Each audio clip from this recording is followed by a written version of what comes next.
I may never recommend another movie for you ever again.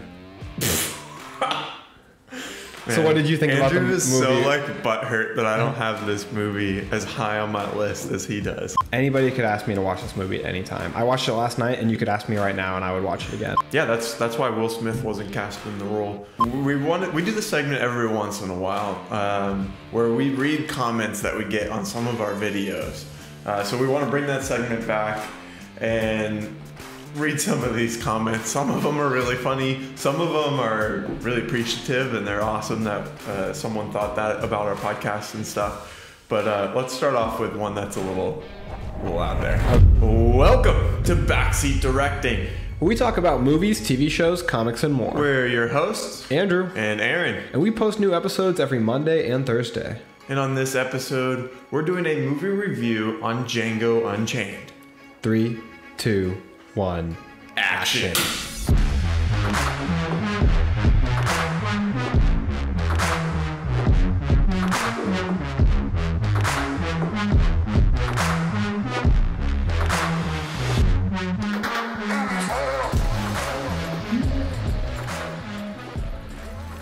All right, Andrew, today we're reviewing a movie that you recommend for me to watch for the first time.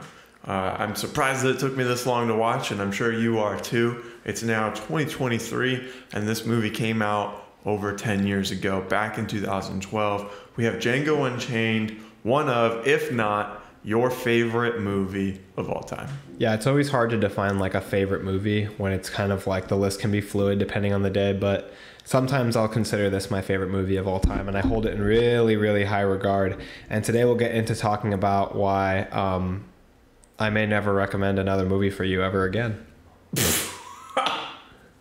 Man, so what did you think about the movie? Andrew is so like butthurt that I don't have this movie as high on my list as he does. What? Let's start I think that it's a good movie. Let's start with you as the new viewer to the movie. What did you think about it? Overall, I thought it was a great story. I thought the pace of it was really good. For how long it was, at no point was I like, wow, this is a really long movie. You know, I mean, halfway through, paused it, grabbed some food, came back and watched it. So I had even longer of like a viewing time, if you would, but felt engaged the whole time. And I feel like that's a little hard to do with a 3-hour movie. Yeah, and it being rated R. Like it's hard to hold someone's attention for that long. And I think they did it phenomenally. Yeah, yesterday I just rewatched this movie, and I've probably seen this movie like at least 10 times, but I just was making sure I was ready. And so yesterday I woke up at 6 a.m. and I worked a 10-hour shift, and then I came home, watched the newest episode, the first episode of The Last of Us, which was already an hour and 20 minutes, and then immediately put on Django Unchained and watched that for almost 3 hours.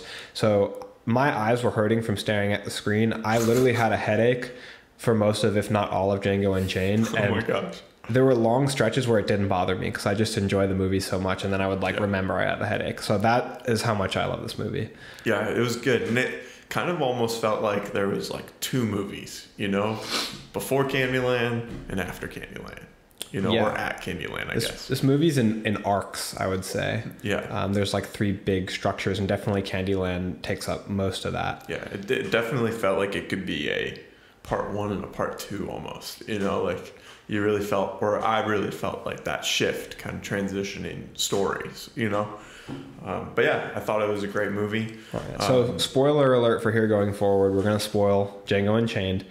Definitely go and watch it. I highly regard this movie and recommend it to everybody. Aaron, do you want to explain kind of what the movie is about in general terms? Yeah, a German bounty hunter, Dr. King Schultz, is looking to collect a bounty on 3 plantation guards. The problem is that he doesn't know what they look like. So Dr. Schultz found someone who does. Django, a slave that used to work on said plantation. Dr. Schultz frees Django and trains him up to be a bounty hunter himself. With his newly acquired skills, Django sets out to rescue his wife from a brutal plantation owner in Mississippi. Boom. I like that description. It basically fits the movie. Basically, it does. It fits the movie. The movie. So the movie takes place in what, the 1800s, like 1850s or so. Yeah, I believe.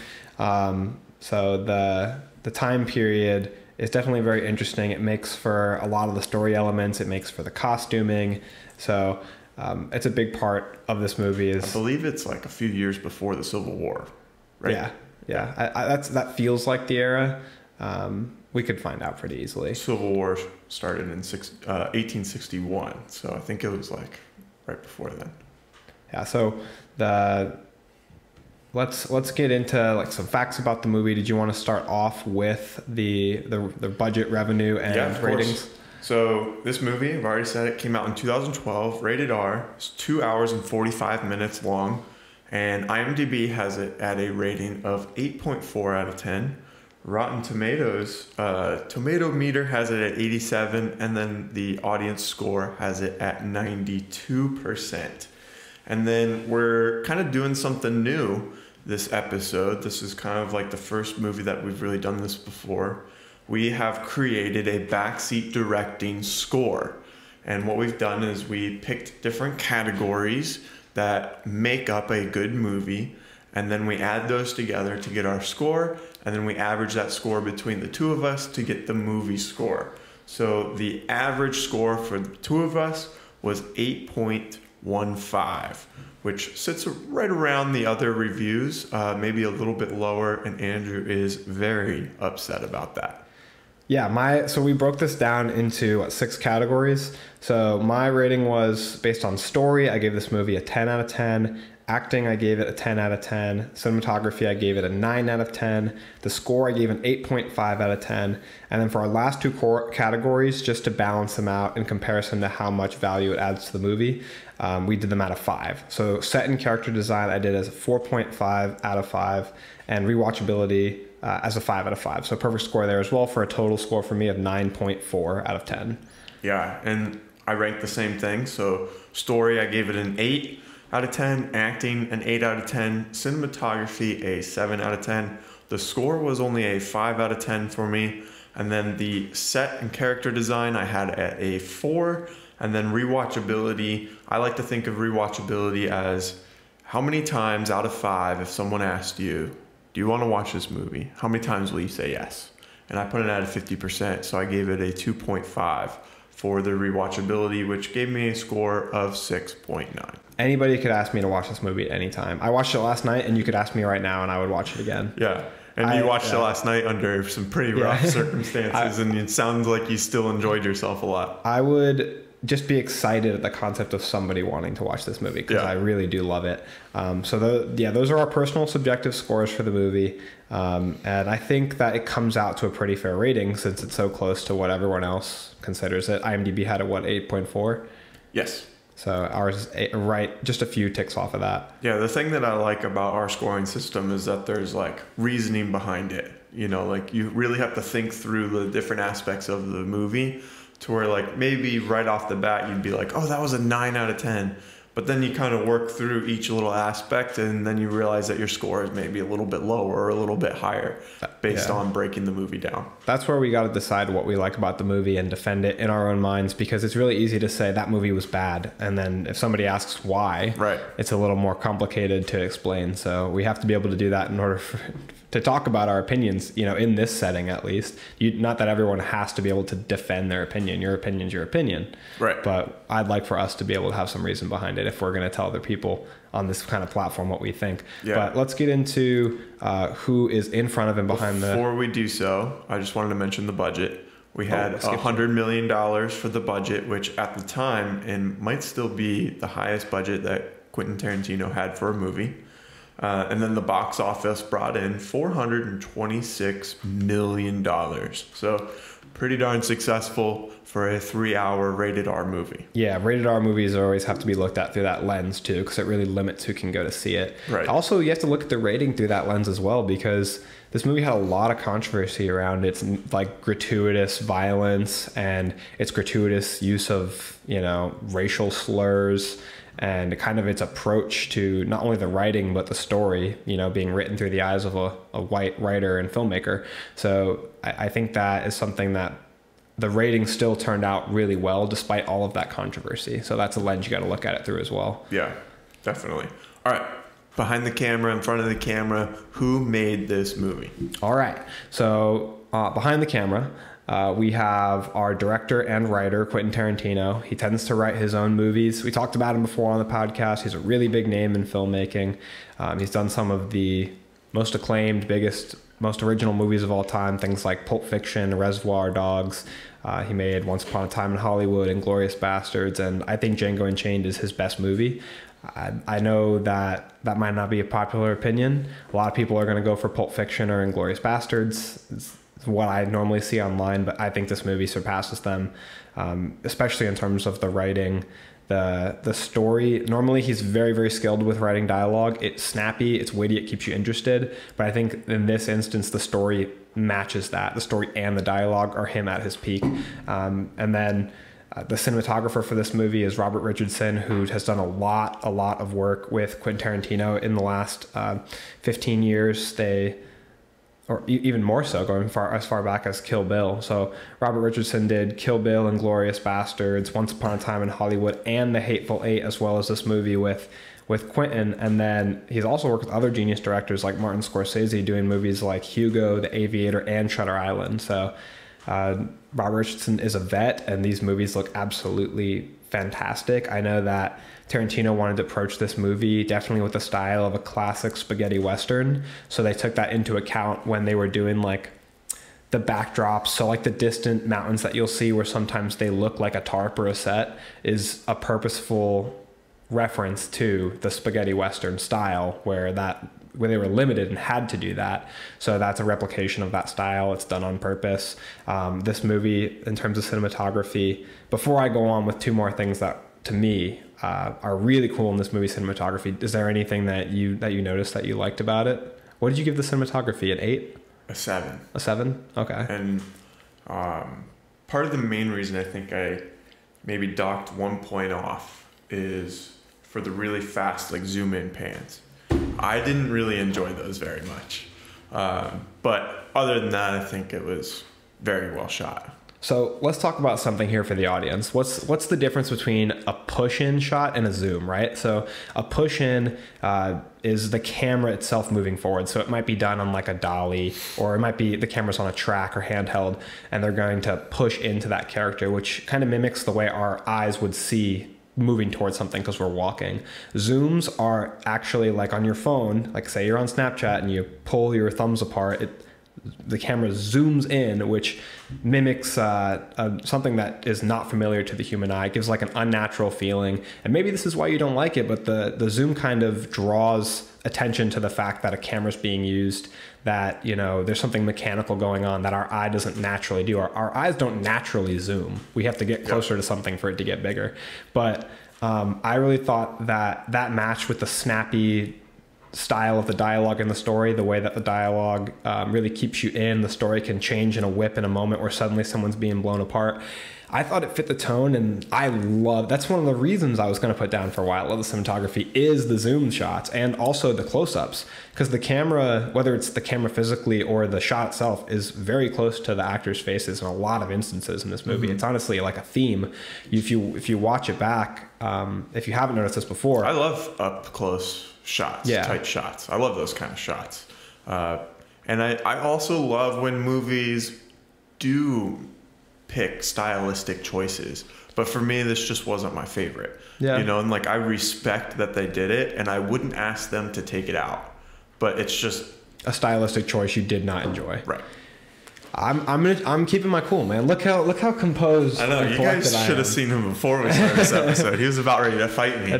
And we might get there later. We'll see. But I'm over here saying this is a good movie. Not good enough. The other thing that they do is, like I talked about, the close-up shots where. So when you're filming a movie, you got a couple options, right? You got a wide shot, normally shows a whole scene. You've got a medium shot that maybe shows a couple characters. You'll see like their chest and head, and then you've got a close-up, which is probably going to show just their face. Beyond that, you've got a super close-up where you might just see the eyes or just even, you know, one eyeball.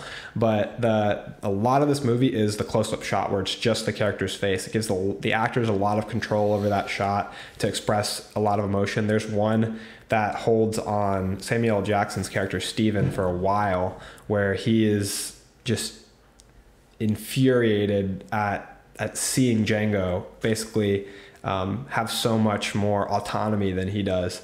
And it's littered throughout this movie. The close-up shots on Leo, they either do the zoom in to the close-up shot or start with the close-up shot. And like I said, gives the actors so much control and gives us as the audience a chance to draw so much more from what that character is feeling. Another thing with the cinematography I was going to touch on at some point, I'll go ahead and do now since we're having a longer conversation about it, is the theme of blood staining white objects in this movie. So the red on white theme. And I wrote down a few instances. So I think the most probably obvious and prominent is the blood of the slaver covering the white cotton in the fields. And I think that a lot of the symbolism involved in that could be interpreted a bunch of different ways, right? So white obviously represents innocence, and then red can represent evil, or blood represents, sacrifice and loss and pain. So we see kind of the stained history in a way of white America, and kind of, our dark past laid out before us in this theme, but we see it a couple times. It's not, to make it a theme, they've got to do it a couple more times, right? So we see blood staining the white rose on Calvin's chest when he's shot by Dr. Schultz. We see the blood on the white horse also when the man is shot off the horse as he tries to ride away.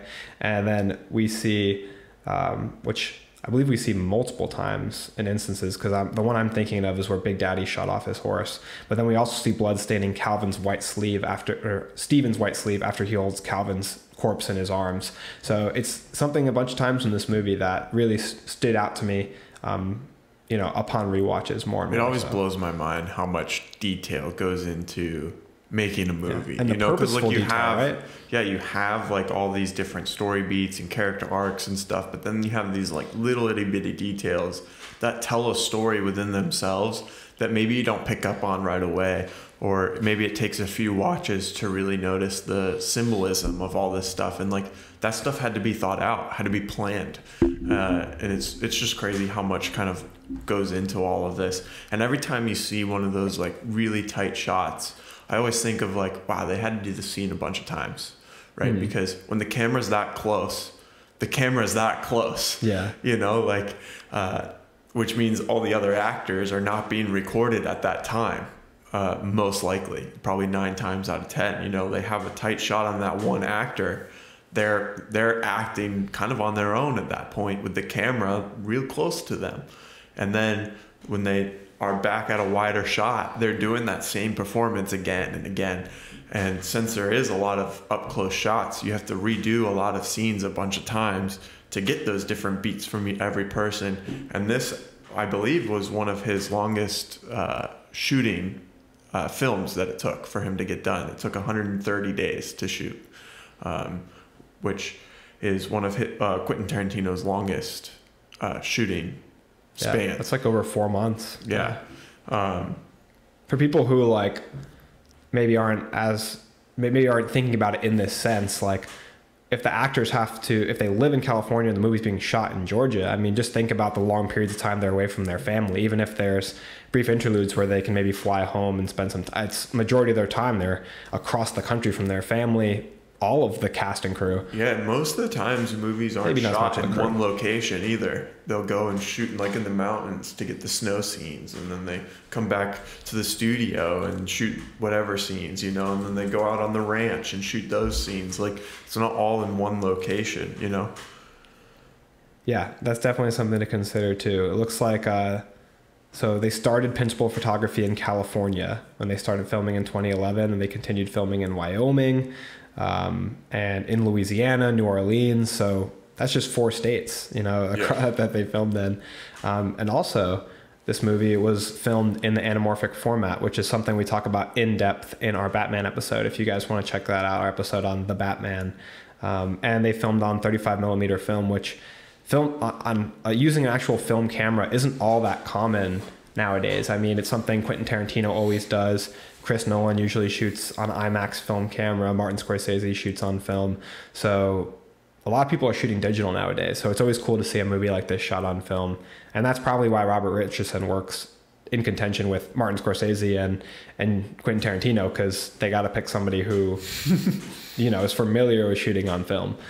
Who else is behind this movie? The only other person I wanted to mention was the music department for this movie is kind of strange because the majority of it is modern songs or remixes, but the main theme is written by Louis Bacalov, and I really enjoy the main theme. Like I said, Tarantino wanted that classic spaghetti western theme, and Bacalov wrote it pitch perfect for that sound. I'm not like the biggest on westerns despite loving this movie, so that's the only reason I couldn't rate the score any higher than I did, which was an 8.5. That plus the fact that, like you said something great that I agree with, is that a perfect score like a 10 out of 10 should be something you can hear play in your head. Like I can hum the tune of like the Star Wars theme, or the Jurassic Park theme is always the one that I say is perfect. But I also wrap in, when I'm thinking of the score, I also wrap in like the sound design and Foley. The Foley work is huge. And all the other like different beats that you hear that aren't just like the main tracks that have a full song. You know? should probably just call score sound design and overall between I like that. Score and sound. Yeah, I like changing the name to that. I think that kind of encapsulates everything a little bit better. Because like cinematography is your camera angles, your camera movement, but it's also your lighting and your composition and stuff like that. There's like a lot that goes into it. So yeah, I like changing and the symbolism of the actual what you're seeing is folded into cinematography too. Right. So I think that that's fair. Like a movie like Top Gun Maverick, like maybe the music itself to me I wouldn't rate like super high, but the sound design they use for like the actual sounds of these jets, that earns the movie a super high and I think that has to be taken into fact, you know, and go towards what we're rating here. But yeah, that's kind of what was going through my mind when I was thinking of the sound design and stuff. And one of the things that I like to think of is, like you said, like, can you sing that song after you hear or after you see the movie, like Star Wars, you said, it's a really well-known, Jaws, you know, but also, are you distracted by any of the music? That's something that I'm thinking of when I'm giving a score. Like at any point, did you notice like, oh, that was a weird spot to stop the music, or like that was a weird, you know, like that kind of stuff is what I think I kind of see. Like I noticed when I watched this movie, like the song where Django is shooting everyone in the Candyland house, and it's I get it on till I die, and like I'll notice that maybe that song isn't necessarily era appropriate, but the stylistic choice works for me. Is that maybe what took you out of the score? Is like some of the songs that weren't like music from a Western area, like some of the song choices, sure, but I think more so just when they chose to like stop them or whatnot, they like it didn't transition or blend very easily to me. A lot of the times they'll like have this song and then there's like a hard stop. You know, and like it just made me aware that like, oh, I'm watching a movie. Yeah. You know, like it kind of took me out of it a little bit. I feel like there's a point where the hard stop of the song I specifically remember, but I remember enjoying it because it was like there was a thud. Some of them they had it match up with like opening a door or something. There's a point where they're playing a song when Django gets away from the LaQuint Dickey gang, mining company, and he's going after the people in the cabin. There's like a guy in the bath, and there's a guy building a birdhouse, and he's hammering a nail, and it's like in perfect rhythm with the song. And I was vibing with that. I really enjoyed it. But I also have to talk about the cast of this movie. Yeah, let's do it. So this movie stars Jamie Foxx as Django Freeman, Christoph Waltz as Dr. King Schultz, Leonardo DiCaprio as Monsieur Calvin Candy. I don't have a good French accent. Kerry Washington as Brumhilde von Schaft. I don't have a good German accent either. Samuel L. Jackson as Steven, Don Johnson as Big Daddy, Interestingly, there's two people in this movie that play two roles. So, did you notice that when you watched it? I noticed after the fact. James Remar plays Butch Pooch, who is the gentleman with the sawed-off shotgun in the house, and he plays Ace Speck, which is the man in the beginning who Dr. Schultz shoots off the horse, who's with all the slaves at the beginning of the movie. Something interesting about that is the two characters, in a sense, he got redemption for his first character getting shot by Dr. King Schultz, and then his second character he plays shot and killed Dr. King Schultz. Yeah, it's interesting, like right? a cool, like, kind of full circle moment but from the outside looking in, you know? Yeah, I thought that was so funny to see. And apparently it's also considered a nod to spaghetti westerns that, you know, just with the limited resources in that time, they used to just sometimes have the same actor play 2 different roles in the movie. I honestly didn't even notice. Well, like it's the very beginning is very dark, and also he has different facial hair, completely different clothes, so it can be hard to tell. I know that actor because he plays Dexter's dad in the show Dexter, and so like whenever I see him, he's in a lot of background roles. I'll see him in, oh, that's Dexter's dad. Yeah. So I think it took me until this viewing of watching the movie to really recognize him, but in both roles. But it is hard to see him. And then Quentin Tarantino actually also plays 2 roles in this movie. He obviously, you can see his face when he's in the LeQuint Dickey Mining Company employee, but he's also Robert, who is one of the Baghead Klansmen, doing one of the voice work. I think he's the one whose wife made the bags poorly. I thought one of them, I couldn't pinpoint which one, but I thought one of them sounded like Quentin Tarantino, and then obviously I recognized him at the end. And he also does the Australian accent as the other, as the Quentin Dickey mining employee. But then Walton Goggins is Billy Crash. Jonah Hill is in this movie with a cameo as Baghead number 2. He was supposed to have a bigger role, actually. Really? Yeah. Did they cut it out, or do you know the story behind that? I think it was pretty much scheduling conflicts with other roles and stuff. You know who else was supposed to be in it? Was Kurt Russell. When he dropped out for whatever reason, they actually took his character out of the movie entirely. I was watching the behind the scenes facts video about this, and there was a few actors that were supposed to be in it, had a big decent role, and then for whatever reason got cut out of it.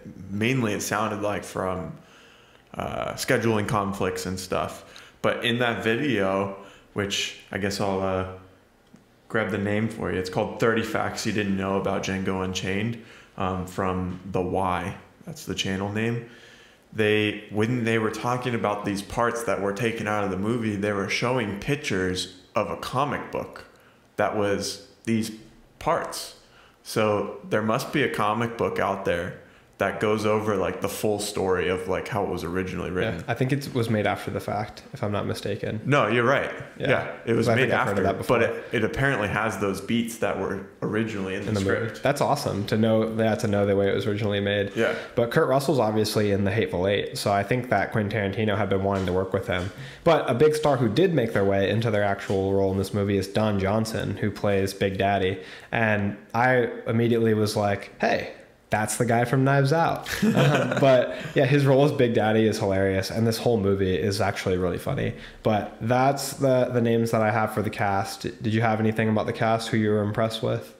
I mean, they all did a fantastic job. I mean, I feel like Leonardo and Samuel L. Jackson's role was probably the hardest, to portray. Yeah, absolutely. I think that it was almost like, man, how did they do that? That's crazy. But yeah, I think everyone did a phenomenal job. There was a Kaiser Soze aspect. Christoph Waltz is amazing. Oh, to me, it's so hard to pick who steals the show. Yeah. But I think that there's also a Kaiser Soze aspect to Samuel L. Jackson's character that's kind of underappreciated. And I want to get into talking about characters now if we segue into that. But he has that his public persona, and then he at the end of the movie drops the cane, straightens up. He's not quite speaking more eloquently, so he's really has this behind the scenes kind of persona. Smarter than he appears to be. Yeah. Before we dive deep into characters, I just want to say thank you to everyone who has been supporting our channel, who has checked out our YouTube pages, our Spotify page, Apple Podcast page. We really appreciate all the support and the interactions that we get. We love doing this podcast, and we appreciate the support.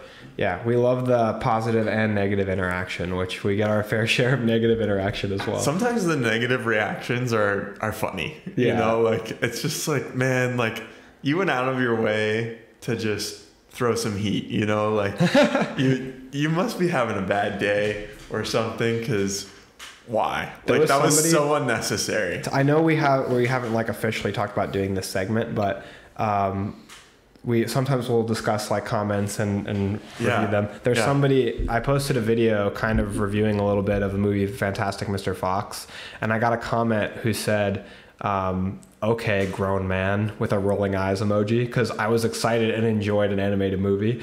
And I responded with, I was like, oh, you sound like you're fun at parties. Go enjoy doing your taxes or whatever you find fun. Yeah. Like, why can't we just enjoy things? Right, for real. Yeah, there was another one that made you like really upset. The one that just hated on animated movies. That was a while ago. The one that hated on. I feel like there was another one that I don't remember what it was. Well, maybe I guess we get so much heat. Maybe we'll do an official segment at the end if I can find some as we go along. Sounds good. All right, let's dive into characters. Let's discuss our star first. Django. Played by Jamie Foxx, who was originally supposed to be played by Will Smith. The whole script was written with him in mind. That died? No. Oh, you were giving me a weird look like the camera died. So you were saying that Will Smith was originally written? Yeah, he was written for this role, but he ended up declining and not taking the role. Do you know why? No.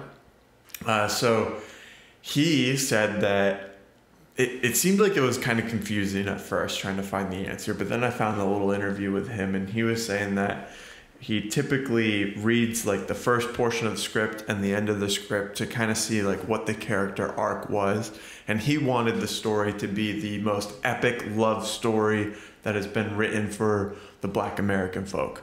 And he thought that it was more of a revenge story. Yes, and it definitely is. Opposed to the romantic love story between Django and Brunhilde. I'd say he's right. And yeah, no, that's definitely the theme of the movie, but he didn't agree with that. So he decided to part ways. I also heard somewhere that he wanted to be the main character, and Dr. King Schultz's character was the main character. I don't know if that's true. So to segue into like awards a little bit, this movie won 2 Oscars, one for Best Original Screenplay for Quentin Tarantino that I totally think the movie deserved, but the other one is for Best Supporting Actor, which went to Christoph Waltz for Dr. King Schultz, and that's how I saw him in this movie. The movie's named after Django. Dr. King's journey is basically in supporting Django's journey, so I definitely see him as supporting. Yeah, I feel like it kind of goes back and forth, you know. I feel like they're both kind of that leading, the captain of the ship, you know, directing the movie, you know, like you definitely couldn't have one without the other. But I think overall the wrap up of the movie is Django's movie, you know, like how it ends and stuff. But yeah, that's why Will Smith wasn't cast in the role. Because he didn't want to. Ultimately, I'm glad that they went with Jamie Foxx, because like from the moment at the beginning of the movie that he throws off that tarp, that burlap sack that he had to wear, and just like unveils himself, like you could say he really like becomes Django at like a later point in the movie, becomes the character. But from that very opening, I just felt so much of the presence that he brought in, and Jamie Foxx said that when he first talked to Tarantino on the set, Tarantino was like, you have to be this character. You have to be you have to be a slave. And Jamie said, he's like, I looked down at my Louis Vuitton bag and like my Versace jacket, and he's like, expensive watch, and jewelry. And he's like, that was hard for me to take that advice, because he said, I worked so hard in my life and my career to become Jamie Foxx, to be like this successful person who, you know, enjoys these luxuries of life. That's what I worked hard for. And he's like, I had to check that out the door if I was going to do the justice to this role. And like, I think you see him like go from checking all that at the door to gaining the confidence and gaining that like that righteous sense of self that he really has by the end of the movie. And just the smirk, that over-the-shoulder smirk he gives at the end of the movie has like so much bravado. Swag. Yeah. And Jamie Foxx gives that swag, that swagger, that confidence. So I think he portrays that. Like at the beginning, he's like stuttering and nervous, like asking Django questions, like, or asking Dr. Schultz questions, like, I don't know what that word means. You know, has difficulty reading, to that bar scene where he's like, DJANGO. The D is silent. Like it comes in so strong, and I love the arc for the character. Yeah, I went into this movie knowing that it was supposed to be Will Smith, but the whole time I was like, I can't picture Will Smith in this movie. you know? I can picture Will Smith at a certain age in that role. Yeah. I mean, definitely his more recent works are a little bit more fatherly, dramatic. I mean, this was 10 years ago, too. Yeah. You know? But, yeah, I think Jamie was the right choice. Yeah, it's a fabulous, like, leading role, and everything we talked about goes into, like, those small details that build him up. Is like having him read the document and him being like unsure of himself, like when he's about to shoot that man who's the criminal with his son, he's hesitant to shoot somebody in front of his son, to then go on later in the movie to tell Dr. Schultz, like, I recall a man telling me, like, to shoot a father down in front of his own son, because this is my world. If you want to live in my world, you got to get dirty. By the end of the movie, he's willing to do absolutely anything to save Broomhilda. Morals be damned. And it is a great arc. But speaking of, that brings us to the other character I want to talk about, Dr. Schultz. And I think one of the biggest defining scenes for him in this movie is his entrance into the movie. I was watching it with my fiance Sierra, and when he enters the scene, he attempts to buy Django. The slavers refuse and point a gun at him, so he returns their aggression, shoots one, shoots the other's horse, and then barters with the remaining slaver to buy Django. So everything in his intention in this scene is meant to keep himself within the confines of the law, and and it's all basically a charade or an act, because this whole scene, King knows that he's going to leave and allow the slaves to murder that guy who's on the ground, but he still goes through the charade of bartering for Django, paying him the money, right? Things he didn't have to do. He could have walked away and set them all free and said, Django, come on with me. But he does that because in his mind, legally, he's beyond reproach now. He paid for what at that time in history was considered his property and left with it rather than theft. He got a written deed, a receipt, if you will, of the purchase that took place. And he could have forced him to do that, but tells us a lot about this character. He's so silver-tongued and he's so smart, and I just think it tells you a lot about his morals, and we'll see it later in the movie when he convinces Django that you have to go about this so that you're not running away from the law for the rest of your life. Because when you've seen the movie all the way through, you know that he's fully intending to tell these slaves, hey, you can go kill this guy and be free men, but he's going through a whole charade the whole time. So I think that's a big scene to his character. Another one is when they're watching that fighter, the slave, be eaten apart or eaten to death by dogs, which is a very affecting scene for the audience, but clearly a very affecting moment for Dr. Schultz as well. And I've been talking for a long time and here. Django too in that scene, because Candy's like looking him right in the eye, like to see if he's faking, like he's trying to see if he's the real deal here, if he's actually a man who's supposed to be in this position, if this is what he truly believes. And Django didn't flinch. I feel like that scene for Fox is so well acted. Like, I feel like you can see him like maybe clenching just a slight bit, just holding something back, maybe just a twitch, but at the very front of his emotions is just stone cold. And he talks about what he has to become to be a black slaver. He says black slavery is even worse than the head house slave. So he has to be like the most vile, worst human being in his own eyes. Mm-hmm. He has to be somebody who's selling his own people. And like the character of Django is doing such a good job acting. Like the con of the whole Candyland arc, the con is what makes the movie so entertaining, because there's basically a second story running underneath the story we're actually watching. We're watching the story of the con underneath this charade of them buying, which then goes back to the original charade in the beginning. So the movie hints to itself throughout, which is really cool. But Dr. Schultz, at the end of the movie, I think his biggest scene is when Calvin Candy is making the deal with him for Dr. Schultz to buy Broomhilda. And we see him sitting in a chair, having flashbacks to that moment where the man's being torn apart by dogs and how much that affected him. And they're just cutting back to that. The editor did a great job there, cutting back to that scene. And every time they cut back to it is gut-wrenching because somebody's screaming for their life as they're eaten by dogs. And you can see it building up in Dr. Schultz. And then he gets up and tells the harpist, stop playing Beethoven, which Beethoven is a German composer.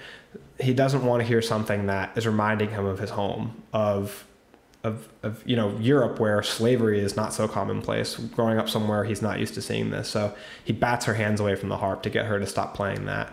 And then he walks into the study and is just trying to kind of cool off. Where Calvin says, "I see what's going on, Dr. Schultz. You're a poor loser." And Dr. Schultz says, "And you're an abysmal winner."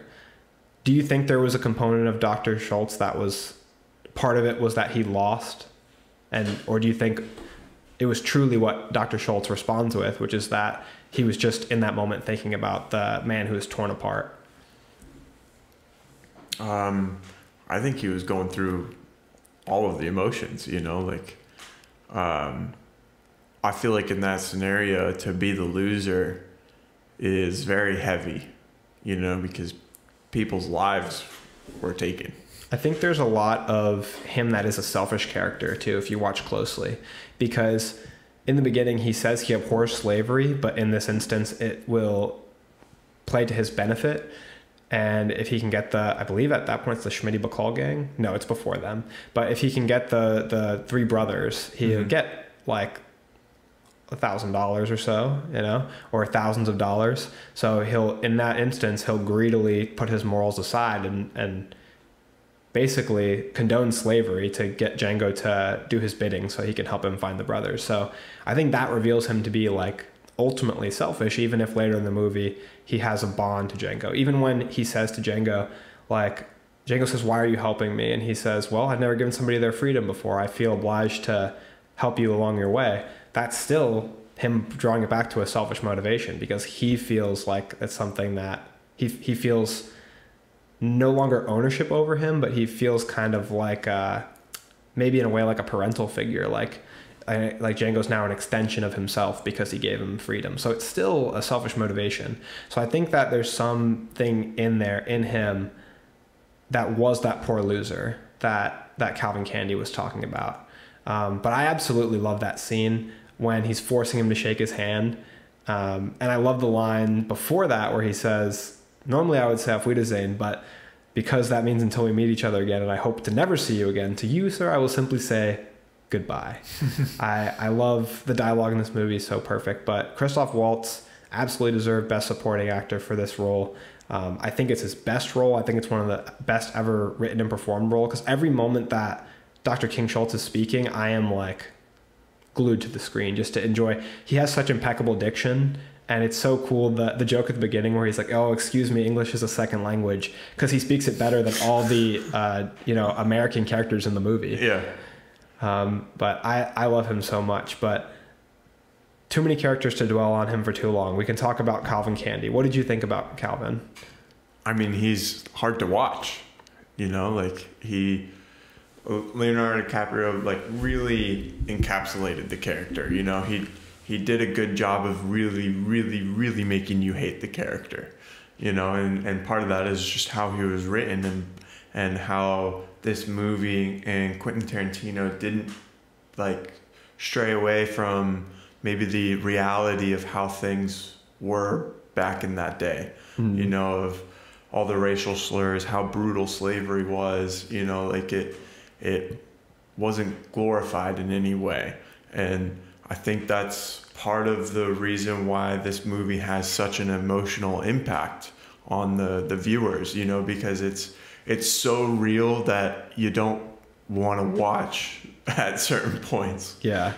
Quentin Tarantino claims for the movie that he prioritized historical accuracy over maybe some of the more politically correct directions he could have gone. But yeah. He says that can anyone, I don't hear anyone saying that we use the word more than it was used in 1800s Mississippi. So Right. He's like, to that end, I consider it to have been accurate. Right. But yeah, a lot of complaints with this movie are due to gratuitous use of that particular word. But And so that word was used 110 times. a word so inappropriate that we won't even say what we're talking about. Exactly. But yeah, what did you think of him? I think before we started recording, either today or another day, you said that this is one of the best on-screen villains. One of the best on-screen performances, villains, characters of all time.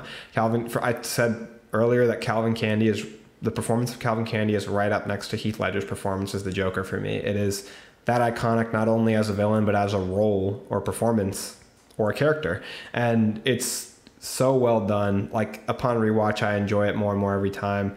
Leonardo DiCaprio put every piece of himself in this. Jamie Foxx talks about how he had a hard time saying the word that we discussed, saying a word that, you know, by today's standards is obviously considered vile and horrible, inappropriate, especially for a white man to say. So and hopefully, I'm sure something that Leonardo DiCaprio a word he doesn't use. So he was uncomfortable.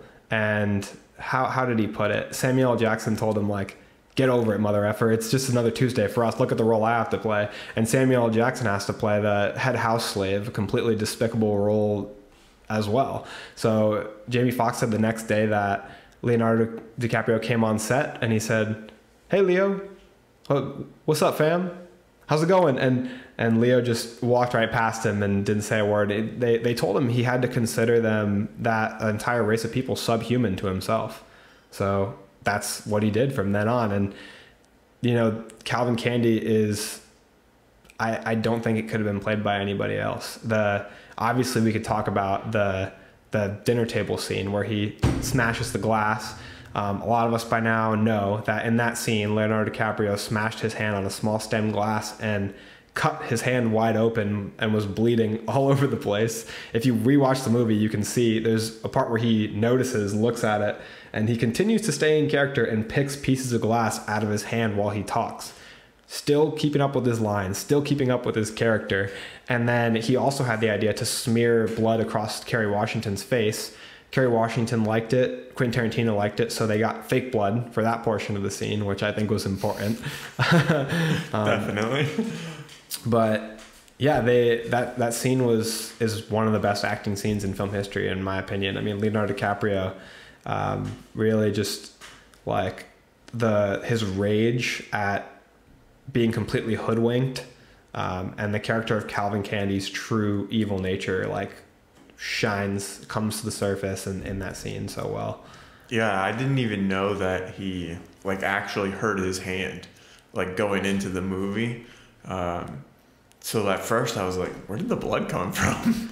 Yeah, when you watch it, you can see the glass. Yeah. He smashes the table, you can see where it was. But, like, it happens so fast, and, like, obviously they weren't trying to capture that on camera, so it's, like, kind of hidden, you know, like, it's almost right behind the shoulder of Christoph, you know, and, like, you can't really see the glass that he actually hit unless if you're looking for it. Like, I was watching the scene back after the fact and saw that it happened, but, like, when it was going on in real time, I didn't even notice until his hand was bleeding. I was like, oh, he must have hit it on something. Yeah. It's just a testament to his, like, dedication and focus in that role. I mean, he didn't break character. I would have been like, ow, my hand. Doctor, medic. I'm so impressed watching the rest of the scene too, knowing that, like, I'm sure, you know, at a certain point in the cut, his hand's already been bandaged and they're using fake blood. But, you know, the original take, like, Quentin Tarantino was so impressed he used the take where his hand is cut in the actual movie, which is really cool. Yeah, because he was in the character, he was living in that moment, so he, you know, accidentally smashed his hand on the glass. Yeah, I love it in movies when something just comes to the actor or something just happens, and that's what ends up staying in the film. Like when Hugh Jackman takes the hammer to the wall. Yeah, in Prisoners. That's what I was going to bring up. Like, that's the moments that you're looking for as a filmmaker. You know, those moments that you can't quite plan out, that just happen. Yeah, there's a line in a movie I just recently watched called Hugo where what does he say? He says, movies are the dreams we have when we're awake. And I really like that line a lot because I feel like it encaptures like movie magic. And I feel like magic happens on screen when actors are in that zone. Like Yes. that's when they're caught up in the character, that's when I'm caught up in the character as an audience member. Definitely. And I think all of the actors in this movie did that really well. What did you think about Samuel L. Jackson as Steven? I mean, phenomenal, right? He did such a good job. I'm tempted to again say another best role for somebody. Samuel L. Jackson as Steven. Yeah. It might be my favorite role of his. So Samuel L. Jackson's been in 6 of 9 of Quentin Tarantino's movies. It's like another good luck charm, like Chris Nolan and Michael Caine. Right. Yeah. But yeah, I thought fantastic job. I don't think anyone else could have done it better.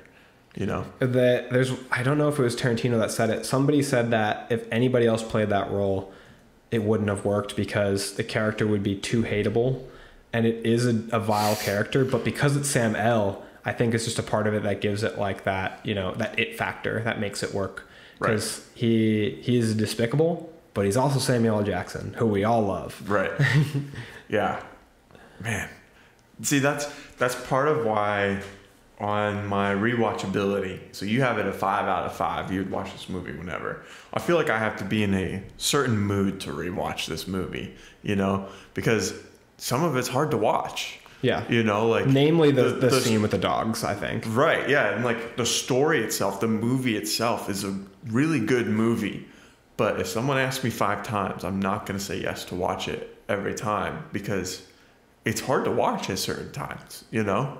It's definitely not like a feel-good movie that you're just going to put on to have fun all the time, you know? Like there's definitely some serious points with it. But while all that's going on, they managed to bring in a lot of style and a lot of jokes and funny points as well to make sure you're encapsulated in the story, but then not overwhelmed as well. You know, like if it didn't have some of those stylistic choices that you were talking about before, or these like funny beats, then the movie would be really hard to watch, you know?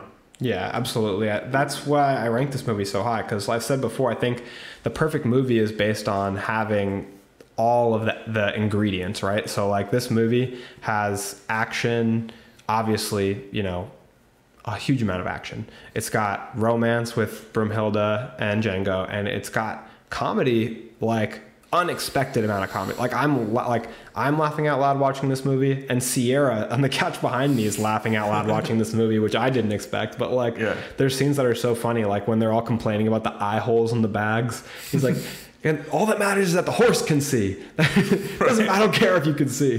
Yeah. If we ride up without the bags on our heads and there's no, it's like they're making fun of the. As Megamind would say, presentation is everything. Presentation. But the people they're making fun of are like white slavers and Klansmen, and yeah. I think the movie pokes holes at all the right people, and it like is this awesome revenge story. That element too. I love a revenge story, and it's like it's just great getting to see all these people like get what they deserve. Yeah, and one of the parts of this movie that I want to talk about is like their plan to actually get Bermuda, you know, because Broomhilda. Sorry, sounded like you said Bermuda, like the triangle. I think I might have. But to get Broomhilda, to get her to just offer money for her, Candy would have never gone for it. Yeah. You know, so they came up with this elaborate plan, and like as you're watching it get executed, you're like, this was a good idea, but how hard is that to execute? Yeah. I also think it's just like clever the way the plan got foiled, because it could just absolutely happen by chance. Like right. Steven happens to notice a look based off of what Calvin's sister actually mentions. I feel like my heart would be pounding so much at the point where they're asking, like, hey, what if I purchased her too? Yeah. You know, dude, like Django has nerves of steel. It's so many. The close-up shots or the insert shots where he's got his hand on his gun at like a couple different moments of tension. Like for me, like you said, when there's a spouse in a film, you know, you think about your spouse, and just thinking about seeing the person you love being like sitting in a hot box, and you have to sit there and not go run over and pull them out. You have to sit there and wait for them to make the decision to pull them out. Like, I'm like burning in my seat when it's like a person who is like an actor in a movie I don't even know. Like, imagining it being some, like, the person closest to my heart is, I can't believe the strength that it took Django in this con that you're talking about. Yeah. And so their plan was to basically offer a ridiculous amount of money, $12,000, which in today's age is $400,000. That's crazy. For a fighting slave. To be fair, they were never going to pay it though. Right, exactly. Which is funny, right? Yeah. Like, so their plan was to offer that money, to say, all right, let me get my lawyers involved, to make this all official. Oh, in the meantime, how much for that slave over there? $300? Perfect. Let's do that right now. But it's funny, like, then they walk off into the sunset, and then they never come back with the lawyer. It's funny because it's like I mentioned before, the movie hints at itself. This is the same kind of con they run on Big Daddy, is they tell him that they're looking to spend so much money, but then they kill the three brothers, and then they're like, well, we're agents of the court, we best be going. They don't actually buy anything. So the movie does have foreshadowing in that aspect.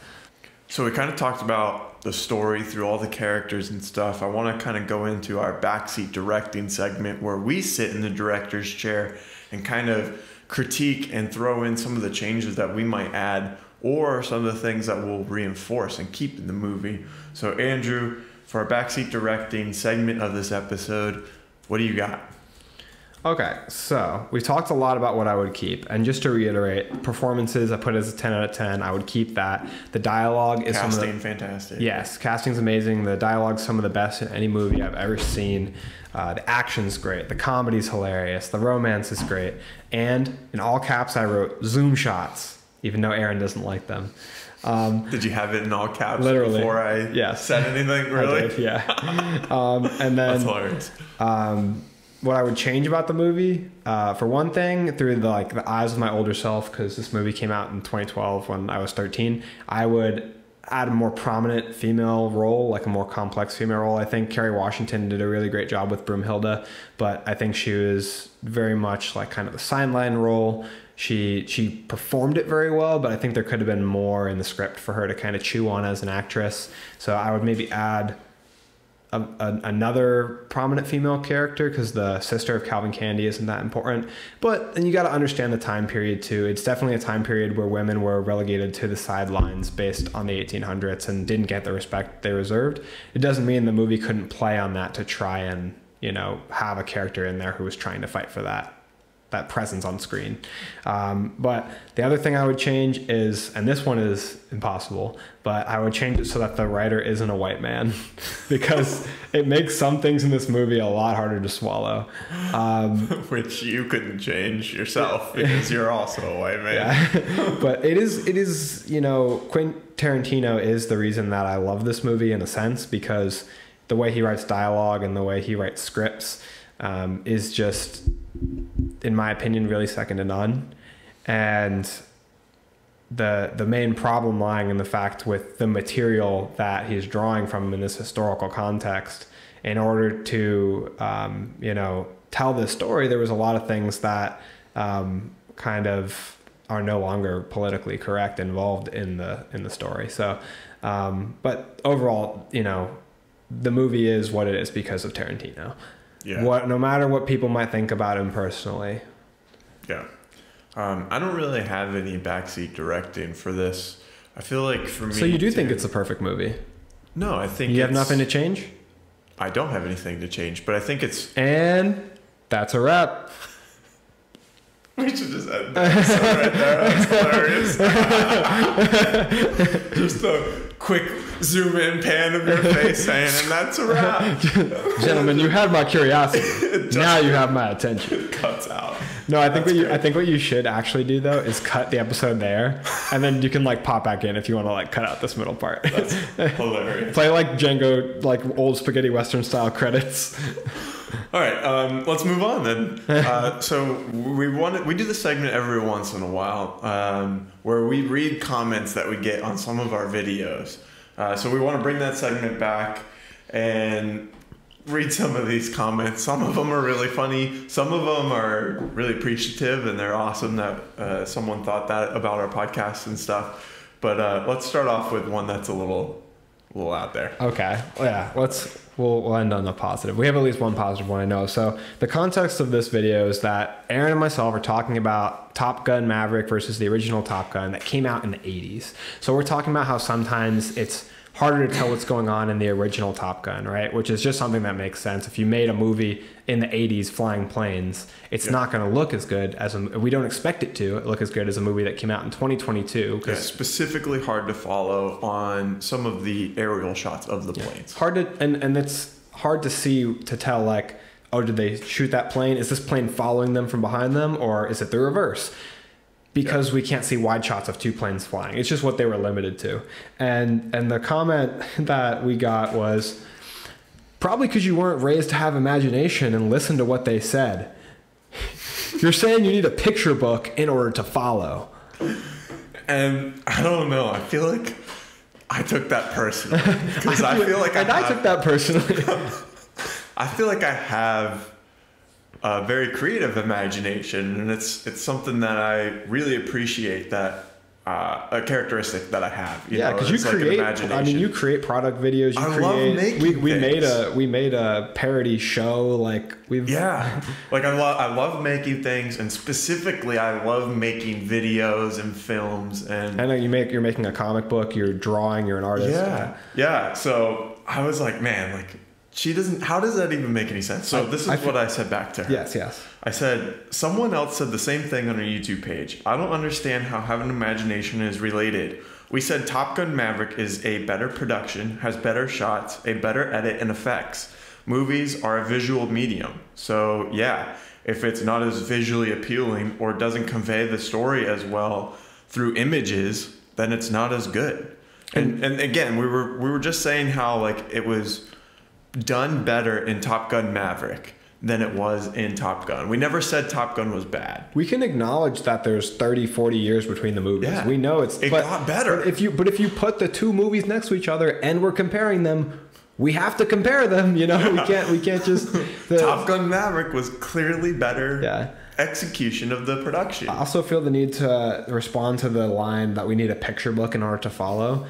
A picture book. You're done, right? We do. Is literally what a movie is. Yeah. You ever draw a bunch of pictures and then flip through them to make it move? That's what a movie is. All a video is pictures that are being displayed in the matter of seconds, right? So right now we're filming on 24 frames per second, which means it's taking 24 pictures and then replaying them in 1 second. If you ever look at a film reel, it's rotating a bunch of pictures really fast so that it's and then it's called a movie. The term movie comes from moving picture, because they had pictures and then they said, oh, let's go to the movies because they're moving. That's literally a picture book. So right. Yes, I do need a picture book to watch a movie. Thank you very much. And like, hey, I'm going to go to the movie, but I'm not going to show you everything. You just have to imagine it being there. Like, that doesn't make any sense. You don't get to just tell the audience to fill in the gaps with their imagination. I'm fully a supporter of, like, don't give them everything. Let the audience guess some things. But, like,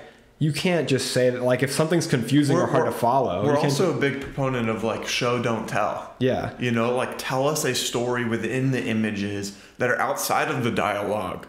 You know, like, have the images add to the story. And that's what we were saying was missing from Top Gun, is that some of the images that we were seeing with the planes, due to limited resources, made it a little bit harder to follow. And that's just fact. That's the right? way the cookie crumbles. Like, it's 1985 or whatever it is. Someone else said, LMAO, very hard to follow. Poor kids. Yeah, I don't really feel bad for us. Like, I understand what's going on. It's just the shots aren't as clear or as good as Top Gun Maverick. I guess our TikToks just make us seem simple. I don't know. It's so funny. Let's go to another one. Here's another one. So the context of this video is one we posted recently about our personal castings, who we'd want to see in Knives Out 3. And my casting had a bunch of actors in it, but one amongst them was commented on. The commenter said, Jesse Plemons did it. So I named I said all the people in this prison. I named 10, 15 people. I said any of them could be the killer. And I thought that was a really funny comment because I was like, my comment was like, yep, you're already right. I mean, if you see Jesse Plemons in the movie, he probably did do it. I thought that was really funny. There's another one. Oh yeah, we did a video about The Gray Man, which is a Netflix original movie, and a gentleman commented, for its 1 week theater run, a short theater run, right, because it's a Netflix movie, he said, saw it 4 times. You missed lots of subtext and how cool it was. Evan plays a devious yet subtle homosexual villain. That's incredible. I've never seen a movie in theaters 4 times. How do you even have time to see it in theaters 4 times in 1 week? I get it maybe in a regular theater run, but yeah, must really love that movie. Yeah. It's more dedicated than we are. Right. Spent like $50 to go see this movie 4 times. That you're going to be able to watch for free on Netflix. Assuming you went by yourself. Yeah. Yeah, that's an impressive one. I would have just watched it maybe once and seen it on Netflix. Right. This is another one of my favorites. So this is one when we did a video on the Batman, and we were talking about liking the character of the Batman in his introduction, and this person says, I love that he is polite and knocks on doors. Not trash movie. Calling the Batman a trash movie? That is ridiculous. So what they're talking about... Maybe he's being super literal, and he's like, this is not a trash movie, and he's defending other people that are saying that it's trash. This period was a mistake. He meant not trash movie, not a trash movie. Yeah. But so there's a point where Batman knocks on the door to the Iceberg Lounge because like we talk about in the movie, this Batman is in your face. He's like, I'm not afraid to die. I'm not afraid of anything. So that's why he knocks on the door. He says do you know who I am? And he's almost looking for a fight. It's a badass scene. I like that scene. But this guy's insinuating that he's, lesser because he's, I don't know what he wants him to be doing. Apparently not fighting. Blowing up the door, of course. But no, I thought that was something that made a good Batman, so I wasn't totally for that. But The last comment that I have to talk on was from Noah. It was on one of our TikToks, and Noah said, I love y'all podcast. And I want to just say, I love you too, Noah. Thanks for your support. You're the man. Sometimes, most of our comments, to be honest, are debating with us, arguing with us, but there's a good percentage as well that's commenting on a shared love of movies, a shared love of TV shows.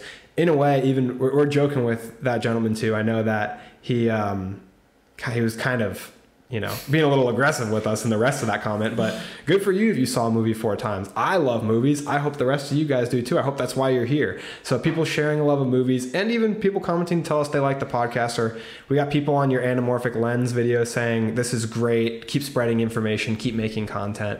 And that really means a lot to us. We love to see it. For sure. I like to see the mean ones too, because it just adds some entertainment to my day. You know? Sometimes Andrew will text me. He's like, "Man, this comment's getting under my skin right now." There's been probably a handful, to say 5 or less, where I've been like, this is actually really annoying me. Yeah. And it's usually more so when it's focused on the content than when it's on us. When somebody is just like that person we talked about a long time ago who... No, you get really attached to your opinions, and when someone doesn't agree with you, you get really aggressive. Just like me towards the movie that we're reviewing today. You texted me and asked how the movie was, and I was like, it was good, I enjoyed it.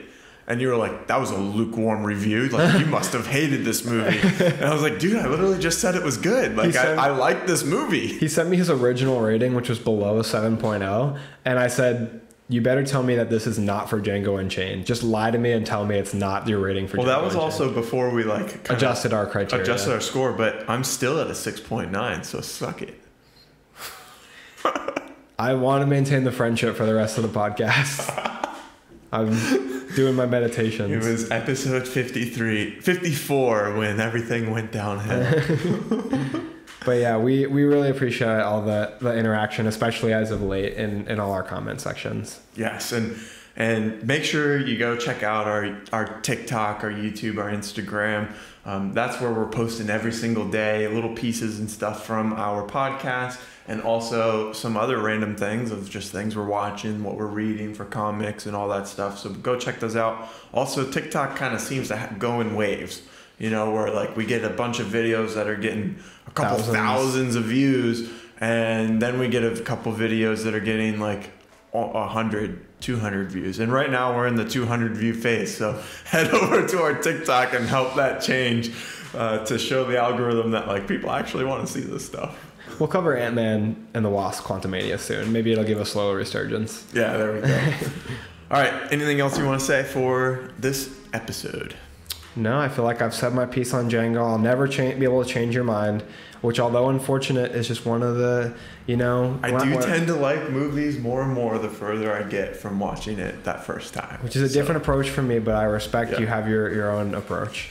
He is like digging his nails into his quad right now, like trying not to punch me. All right. Thank you for watching, and that's a wrap.